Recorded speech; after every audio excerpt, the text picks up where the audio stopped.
అందరికి నమస్కారం. First of all ఈ సంక్రాంతిని కూడా నాకు ఇంత మెమరబుల్గా చేసినందుకు ప్రేక్షకులందరికీ, తెలుగు ప్రేక్షకులందరికీ, ప్రపంచం గ్లోబ్ చుట్టూ ఉన్న తెలుగు ప్రేక్షకులందరికీ థ్యాంక్ యూ సో మచ్. ఎంత చెప్పినా తక్కువే. Thank you. మీ ప్రేమ నేను మాటలు చెప్పలేను.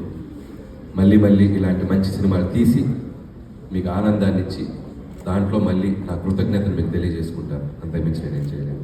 థ్యాంక్ యూ అండి. Thank you so much. అలాగే ఇప్పటి వరకు నా పనిచేసిన టెక్నీషియన్స్ కానీ అందరూ నా గురించి చాలా మంచి మాటలు చెప్పారు. బట్ నేను అనేవాడిని ఈరోజు ఈ సినిమా చేయడానికి నాకు ఒక ఆపర్చునిటీ ఇచ్చి నాకు ఒక మెగా గిఫ్ట్ ఇచ్చినటువంటి మా మెగాస్టార్ చిరంజీవి గారి గురించి మొదలెడతాను నేను. ఎందుకంటే టెక్నీషియన్స్ అందరి గురించి